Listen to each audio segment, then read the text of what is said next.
मध्य प्रदेश की सियासत की आबो हवा एक बार फिर तल्ख होने जा रही है, क्योंकि निकाय चुनाव की आहट ने भाजपा और कांग्रेस के खेमे में हलचलें बढ़ा दी है। इसी के साथ ज्योतिरादित्य सिंधिया की बगावत के साथ कांग्रेस की शुरू हुई मुश्किलें कम होने का नाम नहीं ले रही। एक के बाद एक कई बड़े नेता कांग्रेस का दामन छोड़ते नजर आ रहे हैं। अब तो आलम यह हो चला है कि कमलनाथ और दिग्विजय सिंह भी अपने करीबियों को रोक पाने में विफल होते जा रहे हैं।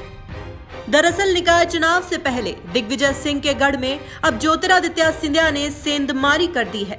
कुछ समय पहले तक राजा के प्रताप के नाम से मशहूर कांग्रेस के पूर्व विधायक प्रताप मंडलोई ने भोपाल में शुक्रवार को सीएम शिवराज सिंह चौहान और ज्योतिरादित्य सिंधिया के सामने भाजपा की सदस्यता ली। इस दौरान बीजेपी प्रदेश अध्यक्ष विष्णुदत्त शर्मा और हितानंद शर्मा भी मौजूद रहे। इसी कार्यक्रम में कमलनाथ के सबसे करीबी अजय चौरे ने भी भाजपा का दामन थाम लिया। सूबे में कांग्रेस ने पिछले 2 सालों में बहुत कुछ खोया है। 12 दिसंबर 2018 को सूबे में सत्ता परिवर्तन की आहट सुनाई दी थी, क्योंकि विधानसभा चुनाव में भाजपा का रथ 109 पर ही जाकर रुक गया था, जबकि कांग्रेस 114 सीटें हासिल करने में कामयाब हो गई थी। लेकिन बीजेपी चुनाव हारी नहीं थी तो कांग्रेस भी चुनाव जीती नहीं। कांग्रेस बहुमत पा नहीं सकी तो बीजेपी संख्या में पिछड़ी हुई थी।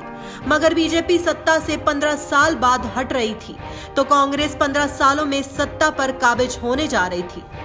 लेकिन इन 2 सालों में कांग्रेस के अंदर खाने लगी बगावत की चिंगारी ने 15 माह में ही कांग्रेस को सत्ता से बाहर कर दिया। इसके बाद उपचुनाव में चारों खाने चित हुई है। संगठन को मजबूत करने के दावों के बीच निकाय चुनाव की आहट होते ही एक बार फिर कांग्रेस में वरिष्ठ नेताओं का भाजपा के खेमे में जाने का सिलसिला शुरू हो गया है। दरअसल पार्टी के नेता ही इस बुरी स्थिति के लिए संगठन में नियंत्रण का अभाव और कुछ नेताओं की पूछ परख को छोड़ बाकी की उपेक्षा को मानते हैं। वहीं अब विश्वसनीयों की बगावत के बाद अब कांग्रेस ने निकाय चुनाव में नए चेहरों पर दांव खेलने की रणनीति बनाई है। टिकट वितरण में बड़े नेताओं के दबाव को कम करने के लिए प्रत्याशी चयन का अधिकार जिला स्तरीय समिति को दे दिया है। लिहाजा कहा जा सकता है कि एक के बाद एक हारते चुनावों के बाद अब कांग्रेस निकाय चुनाव में फूंक फूंक कर कदम रखना चाहती है। Bureau report, the fact India.